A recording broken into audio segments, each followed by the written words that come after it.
ICT অধ্যাদেশের খসড়া উপদেষ্টা পরিষদে অনুমোদন। উস্কানি এড়িয়ে চলতে শিক্ষার্থীদের প্রতি আহ্বান আইন উপদেষ্টার। সংস্কার করে যত দ্রুত নির্বাচন দেবেন ততই জাতির জন্য মঙ্গল, ফেনীর সমাবেশে বলেছেন মির্জা ফখরুল। সরকারকে সহযোগিতার আশ্বাস।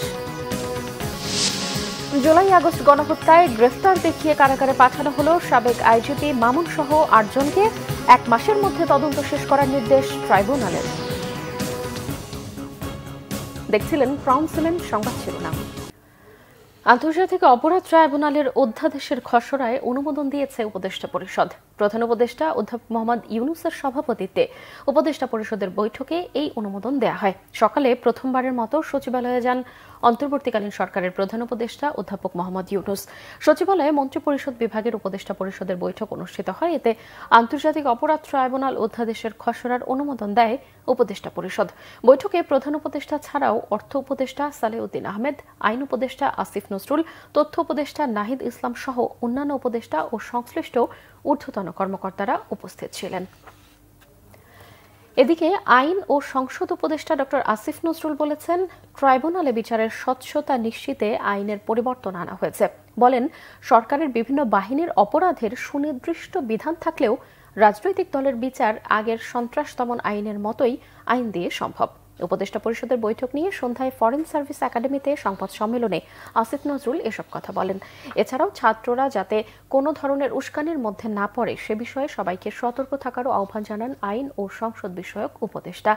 আসিফ নজরুল বলেন, ছাত্রদের দাবির ব্যাপারে সরকার যথেষ্ট উদার রয়েছে। আলোচনার মাধ্যমে সব সমস্যার সমাধান করার কথাও জানান তিনি। জুলাইয়ের অভ্যুত্থানের নেতৃত্ব দেয়া ছাত্রদের আরও দায়িত্বশীল হওয়ার আহ্বান জানান। তিতুমির কলেজ সহ ছাত্রদের বিভিন্ন আন্দোলন নিয়েও উপদেষ্টা পরিষদে আলোচনা হয়েছে বলে জানান আসিফ নজরুল।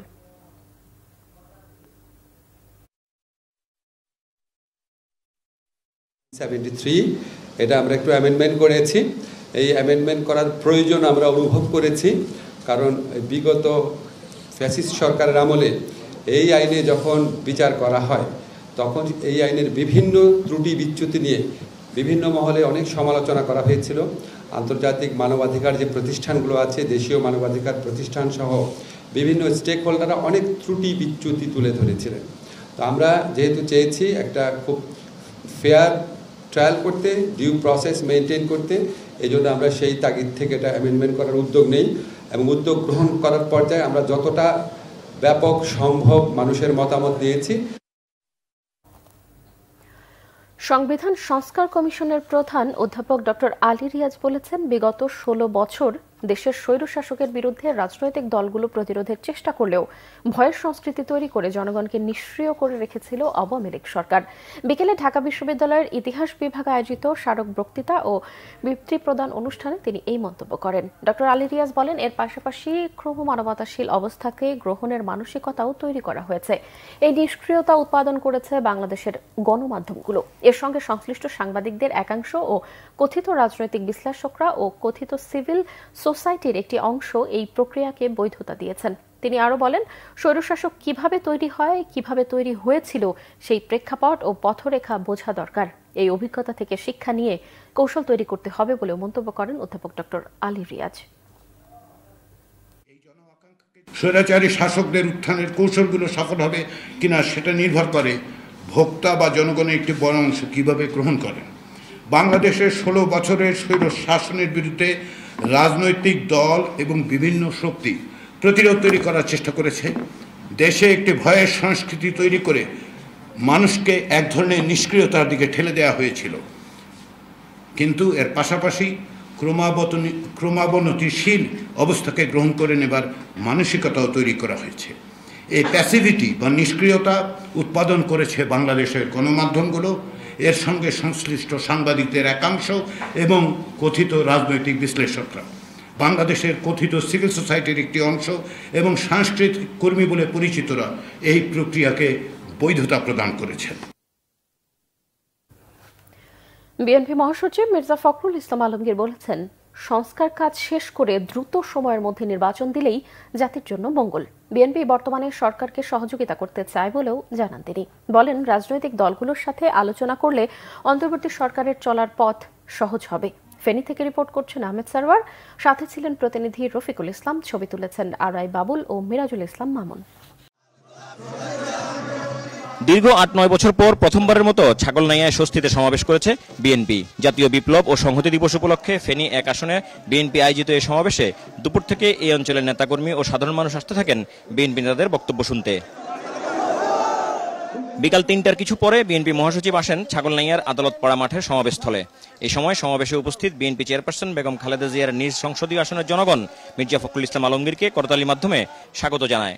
সমাবেশে মির্জা ফখরুল ইসলাম আলমগীর বলেন, ছাত্র জনতার আন্দোলনের মাধ্যমে ফ্যাসিস্ট সরকারের পতন হয়েছে, জনতার রুদ্ররোষে তাদের চলে যেতে হয়েছে।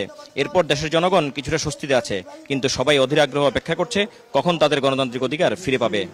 ৩ মাস পর হয়ে গেল, এই সরকারের কাছে আশা করেছিলাম তারা আমাদেরকে পথ দেখাবেন, একটা জনগণকে আশ্বস্ত করবেন যে এই সময়ের মধ্যে আমি সংস্কারগুলো কমপ্লিট করতে পারবো, আর এই সময়ের মধ্যে আমি নির্বাচনের একটা রোড ম্যাপ দেব। তো সেই রোড ম্যাপ আমরা বারবার চেয়েছি। আবারও বলছি যে অনুগ্রহ করে সংস্কার যেগুলো নির্বাচন কেন্দ্রিক সরকার সংস্কার প্রয়োজন, সেই সংস্কারগুলোকে দ্রুত করে যত দ্রুত নির্বাচন দেবেন ততই জাতির জন্য মঙ্গল। মির্জা ফখরুল বলেন, সরকার যত দেরি করবে ততই বিভিন্ন ঝামেলা মাথা চাড়া দিয়ে উঠবে। সরকারের দায়িত্ব যত দ্রুত সম্ভব জঞ্জাল সাফ করে সুষ্ঠু নির্বাচনের ব্যবস্থা করা।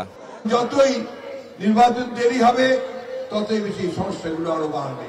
আপনারা দেখেছেন যে ফ্যাসিবাদ ভারত থেকে সুযোগ নিয়ে তারা জনগণকে বিভ্রান্ত করার চেষ্টা করছে। যে দেশে জনগণ বিভ্রান্ত হবে না, তাদের সমস্ত চক্রান্ত রুখে দেবে।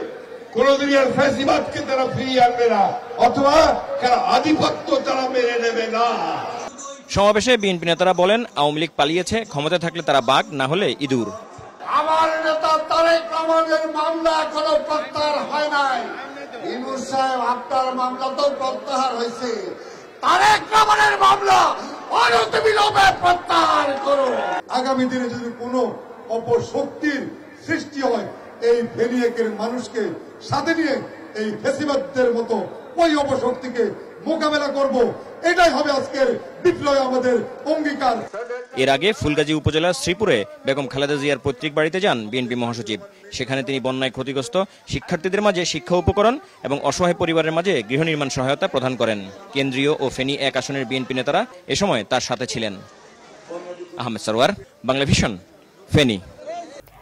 এদিকে বিএনপির স্থায়ী কমিটির সদস্য আমির খসরু মাহমুদ চৌধুরী বলেছেন, ৩১ দফার সংস্কার বিএনপির একার সংস্কার নয়। যুগপৎ আন্দোলনে থাকা প্রায় ৫০টি দল এই সংস্কারের পক্ষে কাজ করে যাচ্ছে। দুপুরে কুড়িগ্রামের উলিপুর উপজেলায় শহীদ মিনার চত্বরে উপজেলা বিএনপি আয়োজিত জনসভায় তিনি এসব কথা বলেন। তিনি বলেন, যারা এখন সংস্কারের কথা বলছেন, বিএনপি তাদেরকে সহায়তা করতে সবসময় প্রস্তুত। যে সংস্কারগুলোতে জাতীয় ঐক্যমত হবে, অতি সত্বরই সেই সংস্কারগুলো করে দ্রুত নির্বাচনে যেতে হবে বলেও জানান তিনি। অন্তর্বর্তীকালীন সরকারের অধীনে সংস্কারগুলোতে বিএনপি সহায়তা করবে, সেখানে ঐক্যবদ্ধ থাকবে সবাই, কিন্তু আন্দোলন করা বিএনপি সহ ৫০ দলকে ঐক্যবদ্ধ থাকতে হবে। আমির খসরু বলেন, তারেক রহমান জাতীয় সরকার গঠনের ঘোষণা দিয়েছেন, সেই জাতীয় সরকার ৩১ দফা সংস্কার বাস্তবায়ন করবে।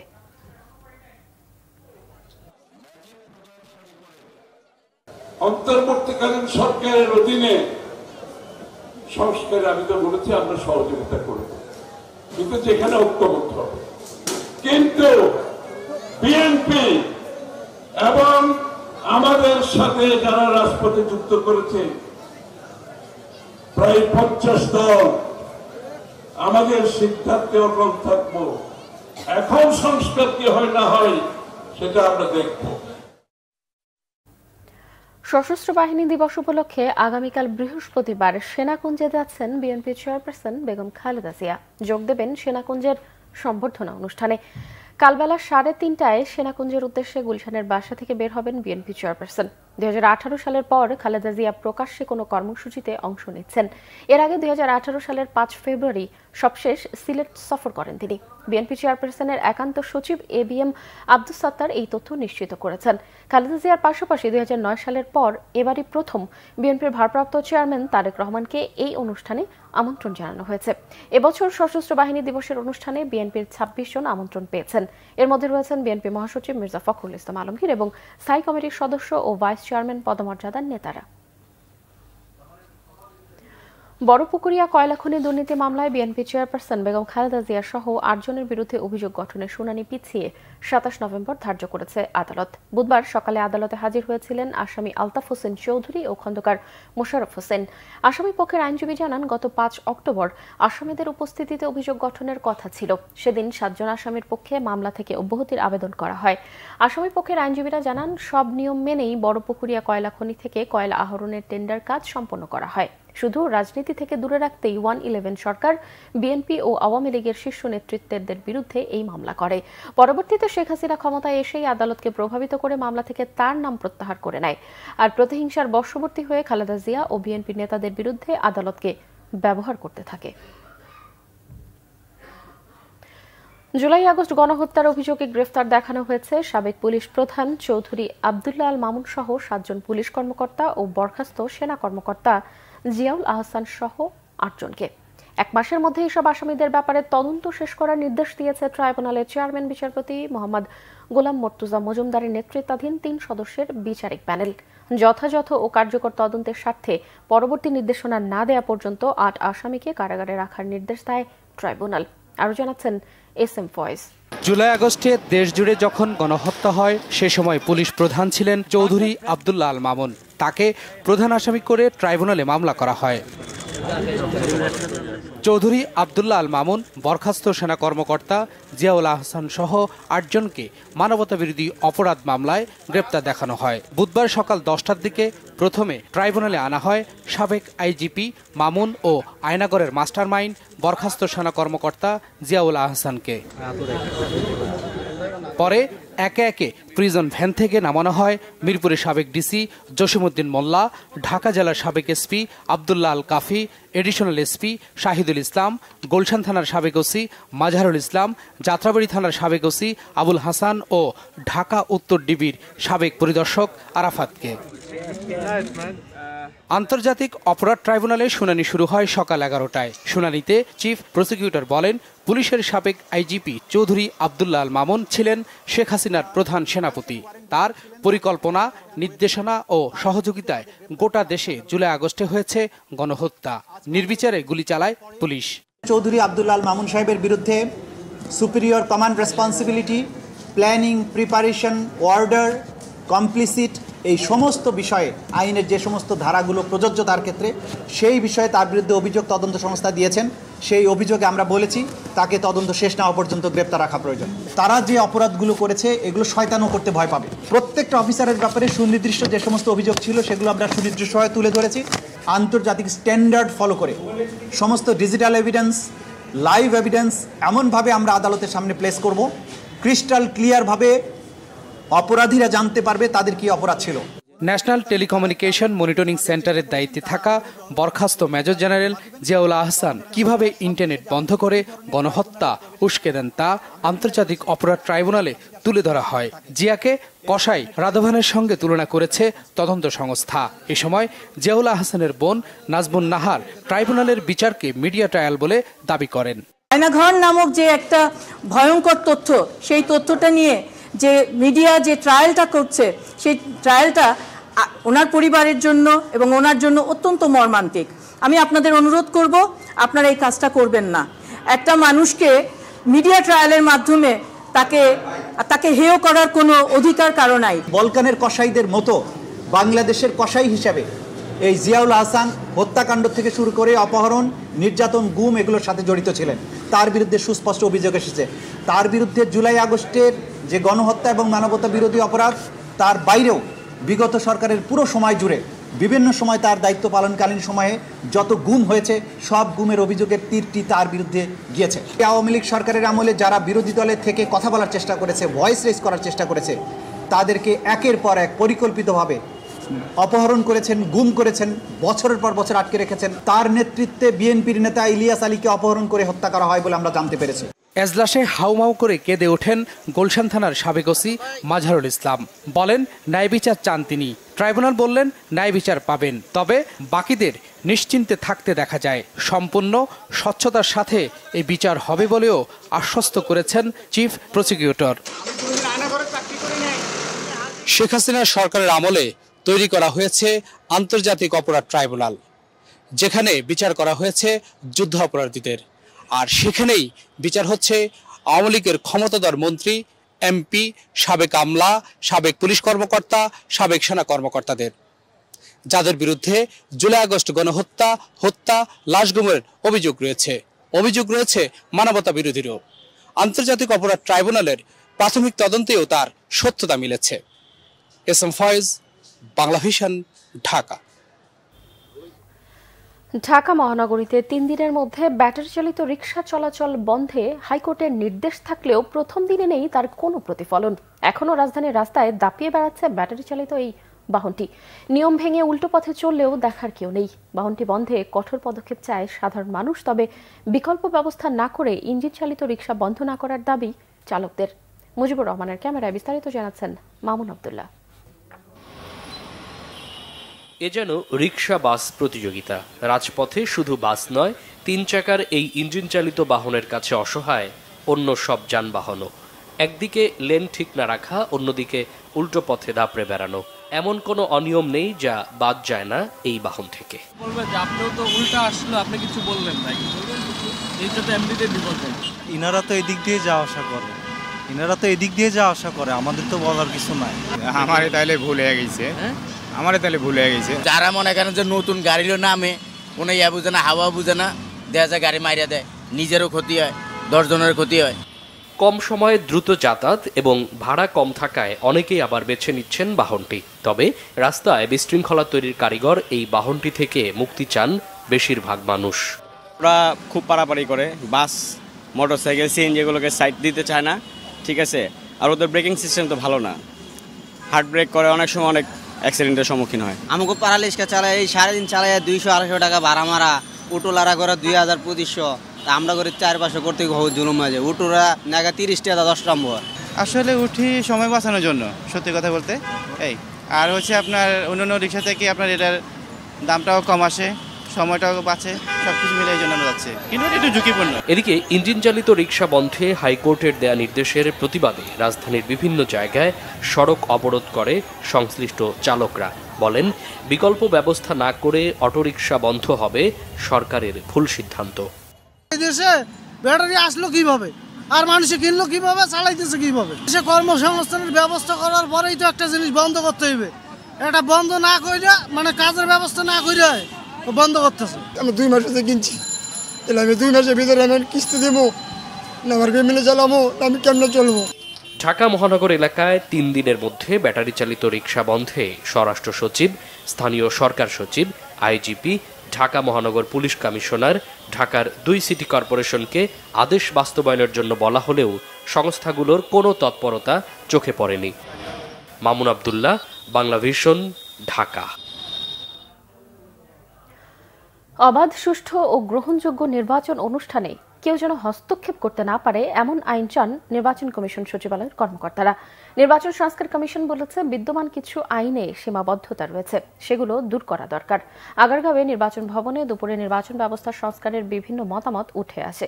1 ঘণ্টার বৈঠক শেষে কমিশন সচিব জানান, ভোটের সময় কোনো কর্মী অনিয়ম করলে পরবর্তীতে যেন তাকে আইনের আওতায় আনা যায় এমন আইন করতে হবে। পাশাপাশি গণমাধ্যম যেন নিরপেক্ষ ভূমিকা পালন করে সেই বিষয়েও আইনগত বাধ্যবাধকতা প্রয়োজন। পরে সংস্কার কমিশনের প্রধান জানান, সংবিধান ও উচ্চ আদালতের মাধ্যমে কমিশনকে অগাধ ক্ষমতা দেওয়া হয়েছে। তারপরও আইনের কিছু সীমাবদ্ধতা রয়েছে, আবার আইন প্রয়োগের সমস্যাও রয়েছে। কমিশনকে শক্তিশালী করতে কি কি প্রয়োজন তা আলোচনায় উঠে এসেছে। উইদাউট লফুল অথরিটি কিভাবে ইলেকশনকে কেউ হস্তক্ষেপ করে, এই বিষয়গুলো নিয়ে আমরা আলোচনা করেছি এবং মানুষের আশা জিতি অবাধ, সুষ্ঠু, নিরপেক্ষ এবং সর্বজন গ্রহণযোগ্য একটা নির্বাচনের জন্য যা যা করা দরকার সেই সমস্ত সুপারিশগুলো আমাদের পক্ষ থেকে আমরা যেটা দেখেছি। আমাদের আইন কানুন বিধিবিধানে কিছু সীমাবদ্ধতা আছে, এগুলো দূরীভূত করা দরকার, কিন্তু সবচেয়ে বড় সমস্যা হলো প্রয়োগ। আমাদের সংবিধান এবং আদালতের মাধ্যমে, উচ্চ আদালতের মাধ্যমে অগাধ ক্ষমতা দেওয়া হয়েছে, তো এই ক্ষমতার প্রয়োগটা হলো একটা সমস্যা ছিল। এই প্রয়োগের সমস্যাটা দূরীভূত করতে হবে। ভারতের সঙ্গে বাণিজ্যের ক্ষেত্রে সরকারের কোনো টানাপোড়েন নেই বলে জানিয়েছেন অন্তর্বর্তী সরকারের বাণিজ্য বিষয়ক উপদেষ্টা শেখ বশিরউদ্দিন।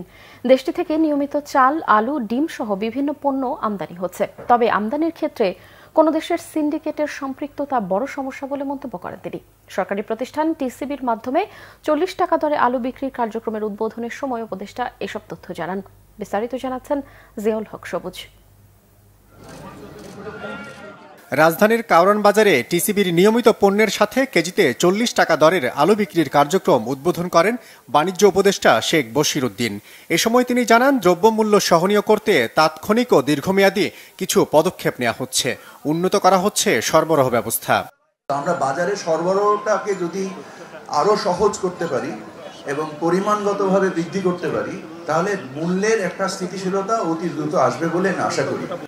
বাণিজ্য উপদেষ্টা সাংবাদিকদের জানান, বৈশ্বিক বাণিজ্যের ক্ষেত্রে চাহিদা ও যোগানের ভারসাম্য রক্ষায় উদার নীতি বাংলাদেশের। বাণিজ্যের ক্ষেত্রে আমাদের কোনো টানপোড়েন নাই। বাণিজ্য আমরা এখনো ভারত থেকে আমদানি করছি, আমাদের চাল আমদানি হচ্ছে, আলু আমদানি হচ্ছে, ডিম আমদানি হচ্ছে। তো আমি বাণিজ্যের ক্ষেত্রে আমার কর্মকাণ্ড রাজনৈতিক না, আমার কর্মকাণ্ড হচ্ছে পরিপূর্ণভাবে বাণিজ্যিক। সো আমার কাছে Bharat, Pakistan, China is no issue. পরে 590 টাকার প্যাকেজে 40 টাকা কেজি দরের 3 কেজি আলু সহ কয়েকটি পণ্য বিক্রি করা হয়। টিসিবির এই উদ্যোগে মিশ্র প্রতিক্রিয়া জানান পণ্য কিনতে আসা ভোক্তারা। নতুন আলু 100 টাকা কেজি, পুরান আলু 70 টাকা কেজি, পেঁয়াজ হয়েছে 140 টাকা কেজি। মনে হয় দাম কম পাই এলাকায় আইসি। 590 টাকা প্যাকেজ, 3 কেজি আলু দিতেছে, 2 লিটার তেল, 5 কেজি চাল, 2 কেজি ডাল। আপনি এই টিসিবির মাল সংগ্রহ করলে মনে করেন 1 থেকে 200 টাকা সেভ হচ্ছে। 4 ঘন্টা শ্রম এখানে দিতে হচ্ছে। নেগেটিভ এবং পজিটিভ দুইটা হিসাব করে দেখেন আমাদের আর ক্ষতি। উদ্যোগ ভালো, কিন্তু এই উদ্যোগ দিয়ে তো হবে না। মানুষ বাজারে যাবে, নগদ টাকা দিয়ে কিনবে কম দামে, এটাই তো ভালো। এই উদ্যোগ দিয়ে তো কাজ হবে না। এটা তো অনেক কষ্ট, কতজন আসবে। মূল্যস্ফীতি কমাতে পণ্য আমদানিতে একের পর এক শুল্ক কমানোর সিদ্ধান্ত নিচ্ছে সরকার। এর ফলে আগামী রমজানে ভোক্তারা সুফল পাবেন এমন আশ্বাস বাণিজ্য উপদেষ্টার। জিয়াউল হক সবুজ, বাংলাভিশন, ঢাকা। ব্যাটারি চালিত অটোরিকশার ধাক্কায় জাহাঙ্গীরনগর বিশ্ববিদ্যালয়ের মার্কেটিং বিভাগের শিক্ষার্থী আফসানা করিম রিচি নিহতের ঘটনায় 8 দফা দাবি জানিয়ে ব্ল্যাকেট কর্মসূচি ও বিক্ষোভ মিছিল করছে প্রথম বর্ষের শিক্ষার্থীরা। সকালে বিশ্ববিদ্যালয়ের সবকয়টি ফটকে তালা ঝুলিয়ে দেয় বিক্ষুব্ধ শিক্ষার্থীরা। পরে নিরাপদ ক্যাম্পাসের দাবিতে একটি বিক্ষোভ মিছিলও করে তারা। এ সময় শিক্ষার্থীরা 8 দফা দাবি বাস্তবায়নে বিশ্ববিদ্যালয় প্রশাসনের প্রতি অনুরোধ জানান। তাদের 8 দফা দাবিগুলোর মধ্যে আছে এই হত্যার যথাযথ বিচারের 24 ঘন্টার মধ্যে উদ্যোগ নেওয়া, পর্যাপ্ত সড়ক বাতি, ফুটপাত ও গতিরোধক স্থাপন, যানবাহনের গতি পরিমাপক রাখতে হবে, নিহত শিক্ষার্থীর পরিবারকে যথাযথ আর্থিক ক্ষতিপূরণও দিতে হবে, নিবন্ধনহীন সব যানবাহন ক্যাম্পাসে নিষিদ্ধ করতে হবে। শিক্ষার্থী নিহতের ঘটনায় বিশ্ববিদ্যালয়ে আজ শোক দিবস পালন করা হচ্ছে। বন্ধ রয়েছে ক্লাস ও পরীক্ষা।